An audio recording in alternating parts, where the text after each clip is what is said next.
Good morning. My name is Karen Gender, and I'm your liturgist today. I am so pleased to welcome all of you, those watching from home and those who have come here today. Also, a special welcome to the Klezmer Band. Thank you so much for being here.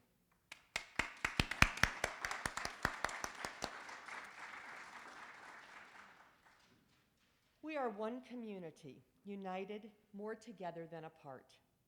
If you are visiting for the first time, a special welcome to you. We are so glad that you chose to be with us today. I hope you feel warmly welcomed, that today's message speaks to you, and that we will see you again. If you are here in person, please fill out the guest card on the way out so we can stay in touch with you. If you're at home, drop a line to welcome@eliotchapel.org, letting us know you're here. This is a liberal religious community of spiritual seekers. We welcome you all in the fullness of your age, race, ethnicity, gender expression, sexual orientation, and religious background. Our faith is not lived in creeds, but in deeds, not in the hereafter, but in the here and now. Our core values are freedom, reason, respect, and love. Just a few words about our COVID protocol. Masks must be worn at all times and on church property, whether inside or outside. We have masks if you need one. And if you are 12 and up, you must be fully vaccinated to come to worship. There is no eating or drinking in the building, so we aren't tempted to take off our masks. And our social hour takes place outside after service. Welcome to Eliot Chapel.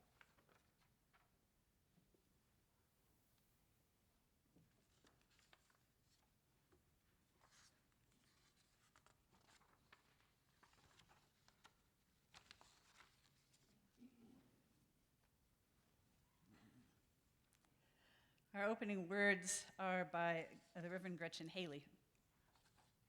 Come in, all who long to know how to love this world, how to keep eyes open, hands unclenched, arms wide, breathing deeply, yes, in and out.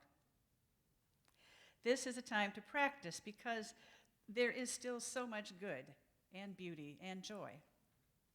But it can be hard to keep telling this tale with all the news and the wind and the rain and the trembling earth. Who wants to love this life anyway? Come in, all who teeter on this edge of cynicism, brokenhearted and trying to still remember laughter and kindness, and the chance to be alive in these days when so much is at stake. In this place, we remind each other why we persist, giving each other courage to take this path that is not always easy, to keep practicing this love that will not let us go and still calls us on. Come, let us worship together. We will now light our chalice, which is the symbol of our Unitarian faith.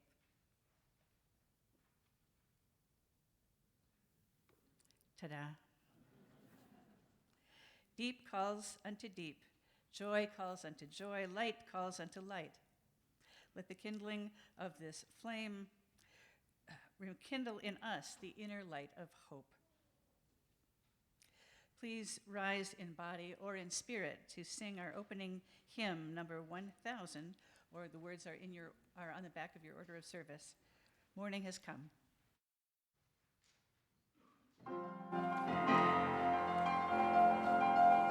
Thank you.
My personal affiliation with Eliot Chapel began in 1983 when my husband Jim and I were married here.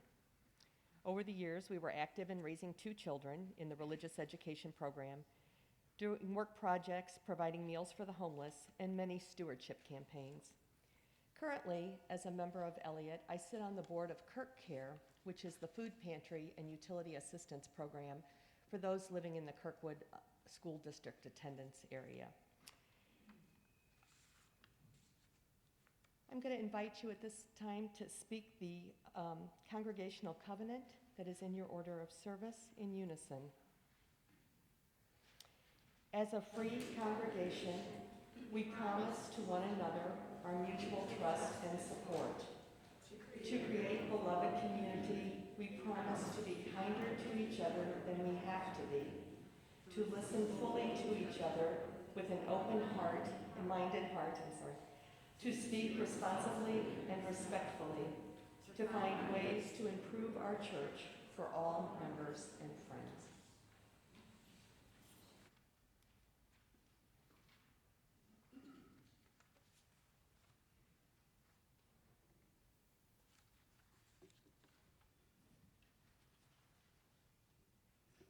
Our story today is called The Word Collector by Peter H. Reynolds. Some people collect stamps. Some people collect coins. Some collect art. Some people collect bugs. Others collect baseball cards. Some people collect comic books. And Jerome, what did he collect? Jerome collected words. He collected words that he heard from other people. Certain words caught his attention when he heard them. He collected the words that he saw. Looking at a sign, certain words jumped out at him. Short and sweet words like stark or bloom, drift and dream. There were 2-syllable treats, words like treasure and motif, candid, hover, glimmer, whisper. And multi-syllable words that sounded like little songs, guacamole, geometry, kaleidoscope, wonderful, symphony. And there were words that he did not know the meaning of at first, but were marvelous to say. Aromatic, vociferous, effervescent. And there were words whose sounds were perfectly suited to their meaning. Torrential, Tyrannosaurus Rex, molasses, smudge. Jerome filled his scrapbooks with more and more and more of his favorite words.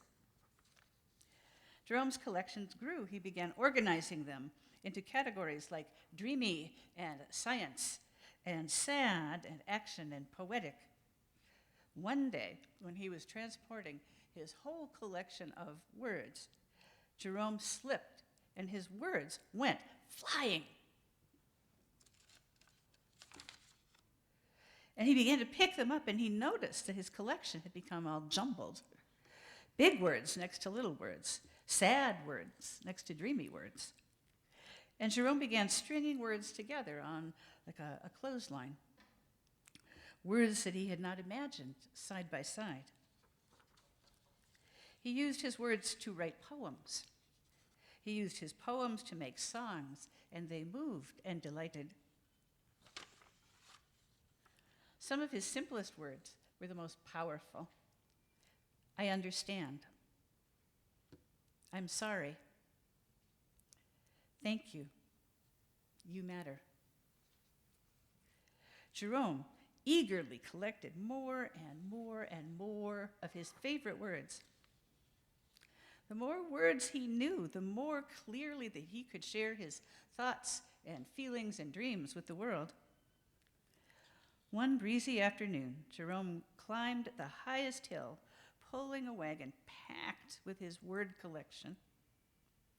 He smiled as he emptied his collection of words into the wind. He saw children in all the valley below, scurrying about, collecting words from the breeze. Jerome had no words to describe how happy that made him. The end. And now our children will go to their Sunday school classes. Thank you for being with us, children. We love you. We'll sing them out.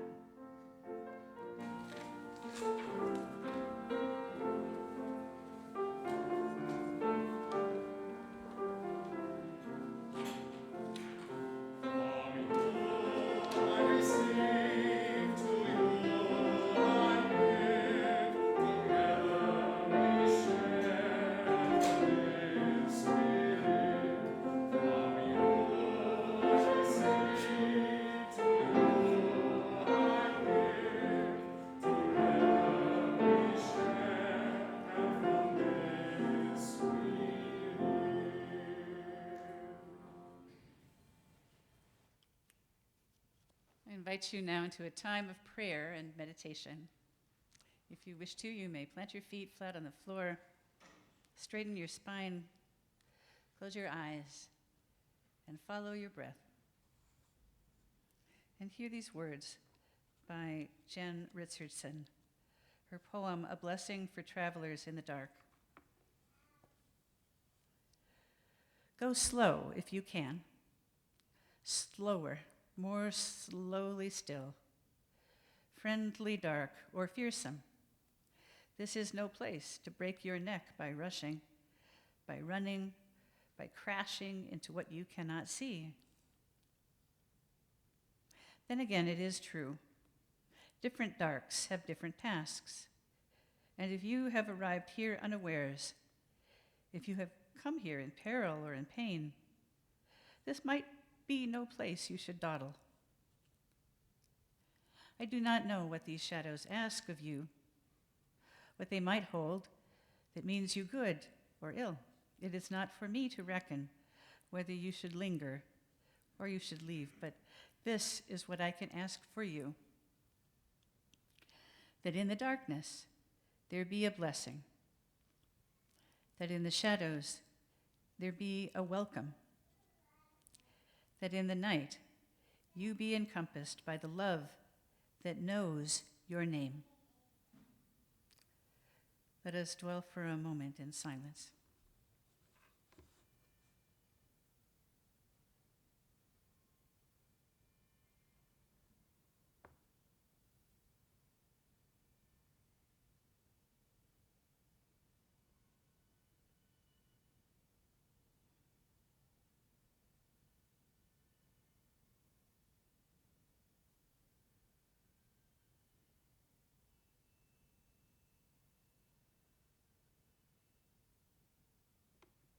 Amen.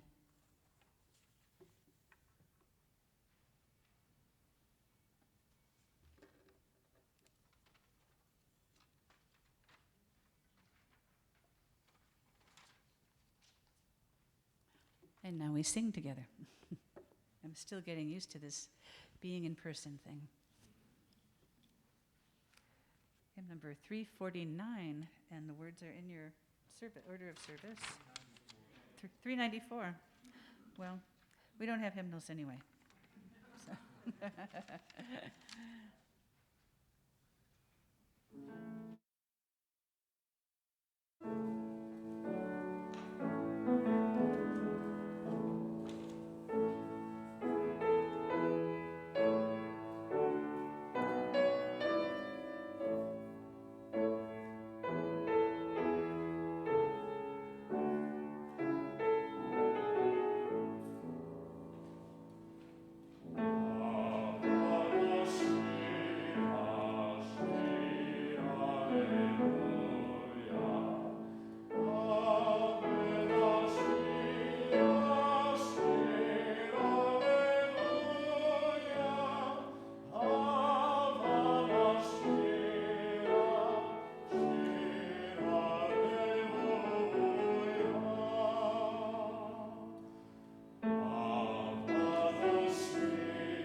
This month, Eliot Chapel's split collection is being shared with Room at the Inn.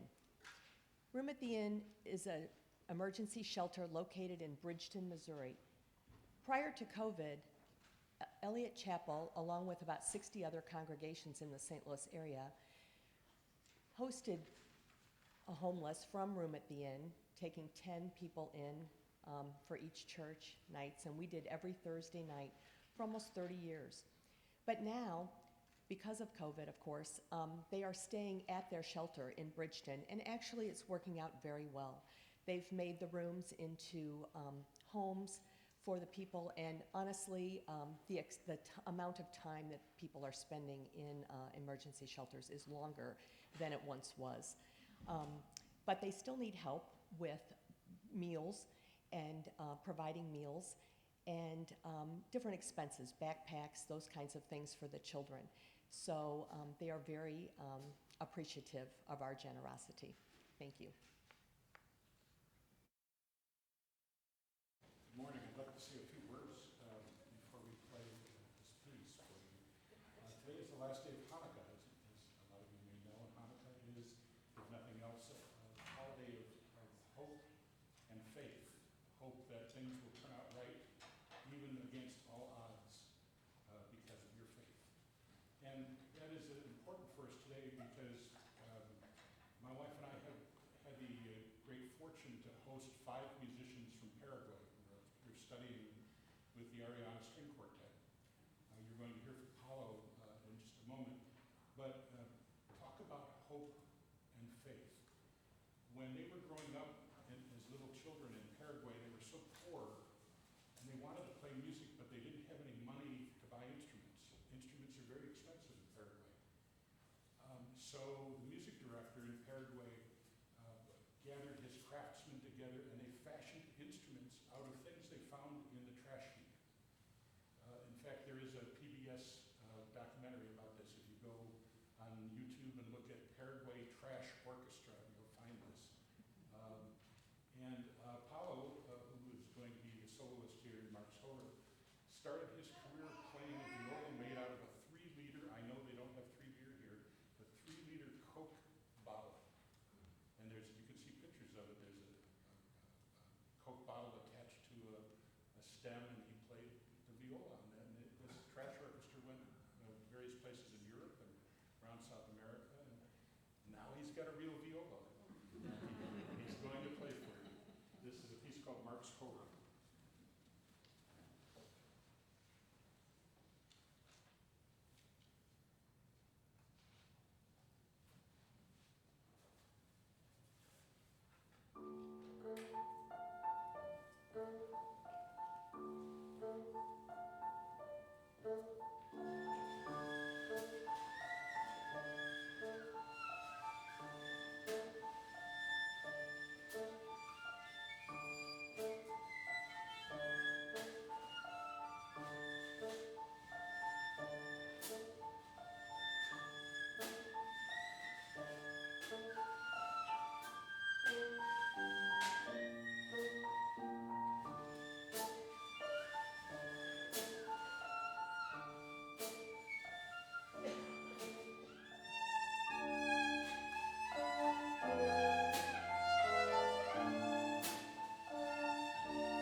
Please join me for the Unison dedication of our offering. With the words are in your order of service. To the work of the church, which is weaving a tapestry of love and action, we dedicate our lives and these our offerings. Thank you. The reading this morning, a Christmas letter by Fra Angelico. I salute you. I am your friend, and my love for you goes deep. There is nothing I can give you which you have not already, but there is much, very much, which though I cannot give it, you can take. No heaven can come to you unless our hearts find rest in today. Take heaven. No peace lies in the future which is not hidden in this precious little instant. Take peace. The gloom of the world is but a shadow. Behind it, yet within our reach, is joy. There is radiance and courage in the darkness, could we but see, and to see, we have only to look. Life is so generous a giver, but we, judging its gifts by their coverings, cast them away as ugly or heavy or hard. Remove the covering, and you will find beneath it a living splendor, woven of love and wisdom and power. Welcome it, greet it, and you touch the angel's hand that brings it. Everything we call a trial, a sorrow, a duty, believe me, that angel's hand is there, the gift is there, and the wonder of an overshadowing presence. Life is so full of meaning and purpose, so full of beauty beneath its covering, that you will find earth but cloaks your heaven. Courage, then, to claim it, that is all. But courage you have, and the knowledge that we are pilgrims wending through the unknown country our way home. And so, at this time, I greet you, not quite as the world sends greeting, but with profound esteem, now and forever. The day breaks, and the shadows flee away. This ends the reading.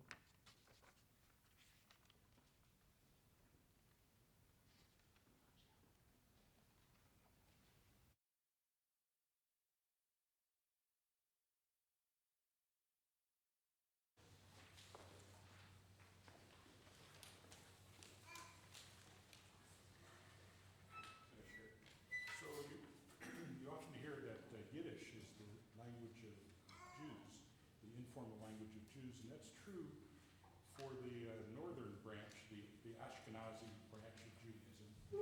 But the one thing you don't hear about is the southern branch, the Jews who didn't go up to stay in Russia and in northern Europe and went south to Spain. They have an informal language called Ladino. Sounds very much like Spanish, but it's not exactly Spanish. It's a mix of Jewish words, Hebrew words, Spanish words, and all kinds of other collection of things. So we are going to present a Ladino Hanukkah song for you with the help of Ham Triplett. And this is called Ocho, which means 8 candles.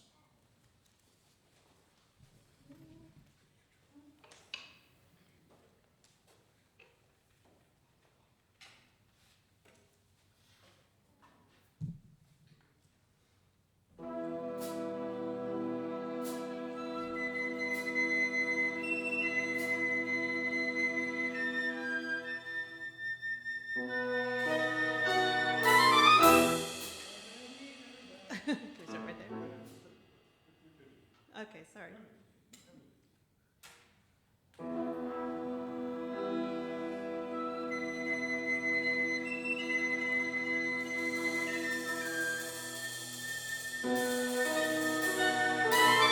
Hanukkah linda ka aki,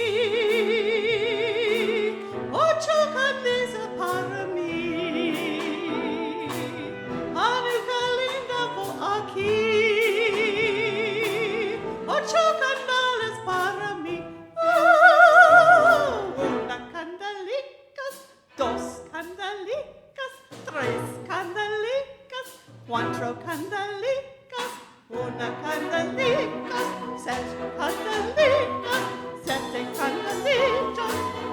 Ocho candelas para mí. Muchas fiestas vou fazer,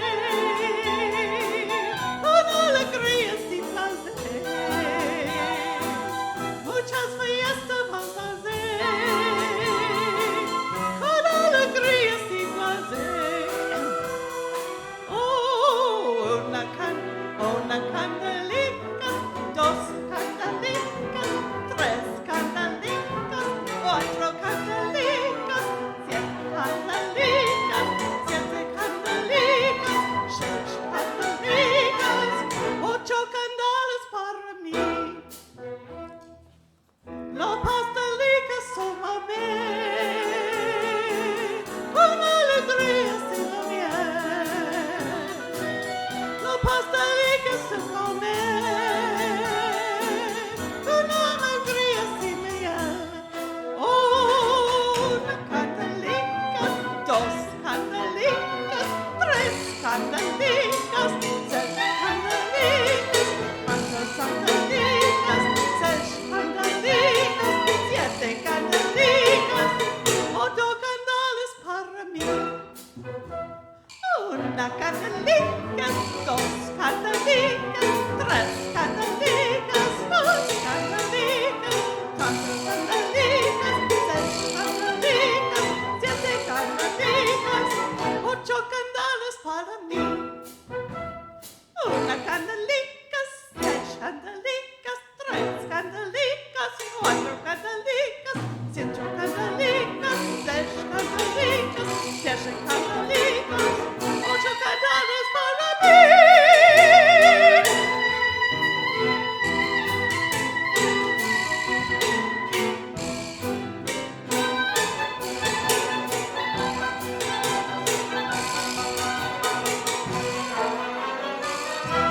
Olé!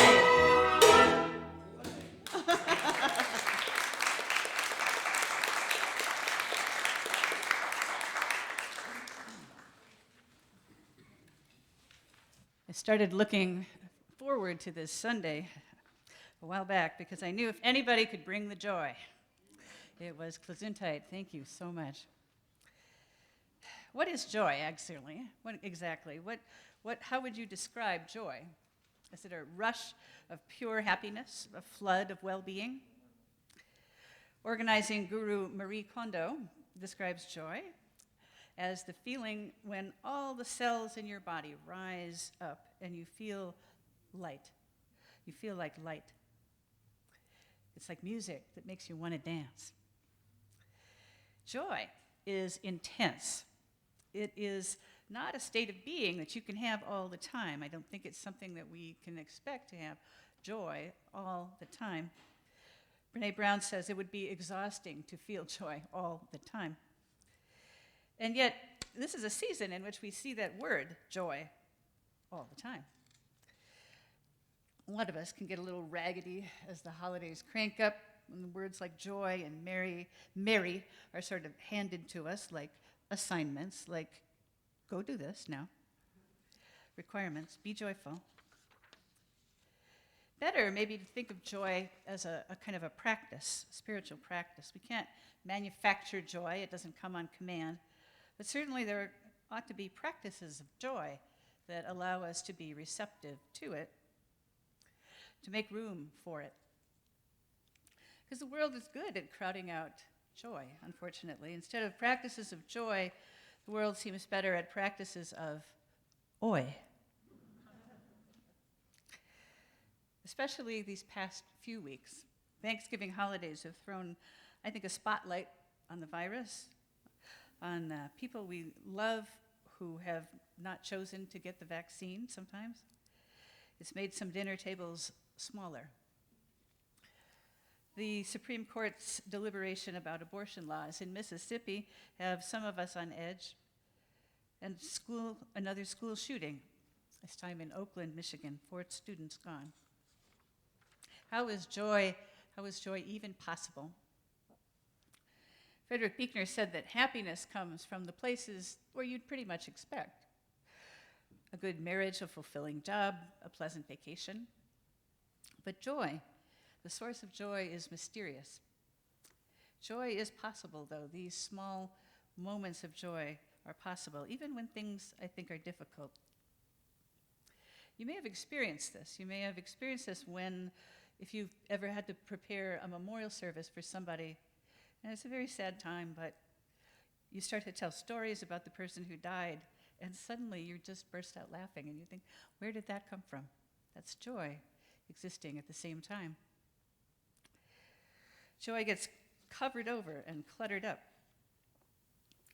So in considering practices of joy, I started thinking about Marie Kondo. She's the woman that tells us to find the things that spark joy, right? She wrote a book a few years ago called The Life-Changing Magic of Tidying Up. It's a really popular book. I think some of us bought it thinking that maybe if you just buy the book, if you just buy it, then your home will be tidier. Oh, just me? Okay. But she talks about sparking joy a lot of the time. So in the name of research, I decided to watch a few episodes of her program, Sparking Joy, on Netflix. This is what I do for you. She goes into people's homes and helps them. So 2 initial observations to tell you. First, you cannot watch this show for 10 minutes without immediately thinking that you live in a pig pen.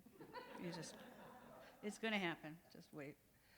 And second observation is that, Ms. Kondo, she really has this genuinely radiant smile. She's a very naturally joyful person, effervescent, you might say. But there's a moment on the show, there's always this little moment on the show when she's first looking at the mess in somebody's house, and she's smiling, and you see a little flicker of this sort of, ew. Ew. And I love that so much. It means she's human. She knows that this is not really magic. She knows how much work it is. You don't go from oi to joy without some labor. And I saw practices of joy, I am happy to tell you, some things that I think spiritual traditions recommend. She enters a room with reverence, teaching people to bow and pay their respects to the spirit of the room. And so pausing, slowing down, bowing your head, having that posture of respect is a great spiritual discipline. It is a gesture of faith that there is something there. There is a spirit there. There is joy. It's a way of opening yourself up. And she asks people to handle each thing and to ask themselves whether or not it sparks joy. If it does, keep it. If it doesn't, let it go. Touching something, holding it physically, involving the body and not just thinking about it is important. And it's also really challenging. Having hired a decluttering helper myself, the most important thing, it seems to me, is that you're not left on your own to do this work. Because when you're looking at your stuff, you're looking at your life, really.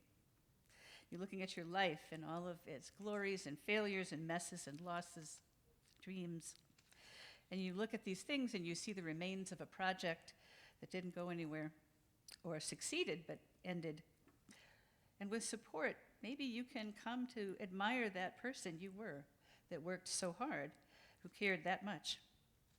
And maybe you can start to let go a little bit, which is the last practice of being grateful for what was and then letting it go. We don't get a lot of support, I don't think, for letting go of things, for actually grieving things. I don't know if you've noticed this, but if you tell people, I've just accepted that this is not the way it's going to be, this is just not meant to happen, I'm letting it go. There's not a lot of people that are saying, well, good for you. What you get more is like, well, here's this cool way that you could actually do that. If you knew this cool trick that I can tell you. And you don't get a lot of support for actually letting it go. And I think that one of the things that's really valuable about the process she uses and other methods is that you need people to kind of cheer you on, to say, yeah, let that go. That's okay. For one woman on the show, it was when she saw the dresses she wore as a high school principal before she got breast cancer, the person she was, the life that she had to grieve and let go. Bless it and send it. Bless it and send it, they say. Give thanks and then give it away. What I saw over and over is something I think we all know, that joy is there, always there, buried beneath the crud. Joy gets revealed when we upset the pile of things. In our story today, Jerome's words go flying and they land in strange combinations and they make poetry. Bless it and send it, give it thanks and let it go. What might your joy be buried under today? What do you think you might need to let go in order to find it? Robert and I have been doing some work like this. We've been going through actually his father's belongings to help sell his father's home in Florida, and it's a big job, even though his dad has been paring down for a number of years. This summer, we brought Joe himself up to Laclede Grove, skilled nursing, right across the street from us, and Joe is in hospice. We know it won't be long for him, and he knows that too. He cannot walk, sit up by himself, use a bathroom, even with assistance. And yet, there is a sweetness that I observe when I watch my husband and his father together. Robert makes him smoothies, feeds him to them. They watch football. Joe expresses awe, joy, and wonder over his hero, Tom Brady. And now we're also going through Joe's things. We found Robert's mother, Bernice's sewing box. Bernice died in 1994, 7 years before Robert and I met, and the box looked like it came from the 1950s or 60s, these lovely old things, fine old needles that were called sharps. Did you know this term? I didn't. The pin cushion with the little cuff that she wore on her wrist when she would hem things. Handful of labels with Robert's and his sister's names on them for summer camp. Sew into their clothes. Little box of treasures. Joy. We found 2 tiny yarmulkes and a little prayer shawl from when Robert went to Hebrew school, 1st and 2nd grade. That was joy. And then just the other day, a nice professional-looking portfolio, leather-bound, really nice thing. Thought we'd give it away. And so Robert shook it out for personal papers, and out popped this photograph from 1959. Robert is about 8 months old. Joe's in his late 20s, and Joe's looking at the camera, grinning, and little baby Robert is turned toward his dad like, "You are the weirdest person I have ever seen." So much joy. We have to look for it. We have to have faith that it is underneath. What if joy could come from turning down all the lights, except 8, and just sitting there for a moment? In our UU Wellspring class, one of our members, Gail, lit her menorah for us. She said the traditional Hanukkah blessing in Hebrew, and then she said, "In my more secular family, we invite people to contemplate the lights in their lives and give thanks." What are the lights in your life? What might your joy be buried under, do you think? How many lights could you turn out? How many sounds could you tune out to experience small moments of joy? What expectations, what fears, what resistance, what stuff might you need to let go of for you to find it? May you find practices of joy amidst the oi of this season and throughout the year. Amen.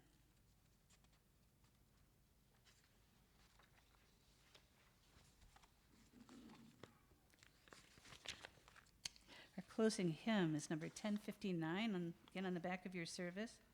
May your life be as a song. Please rise as you are willing and able.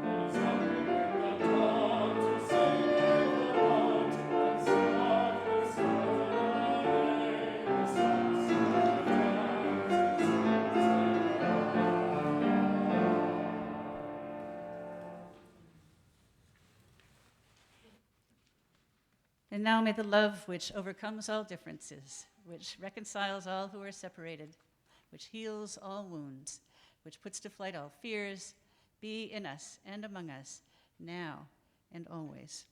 Amen.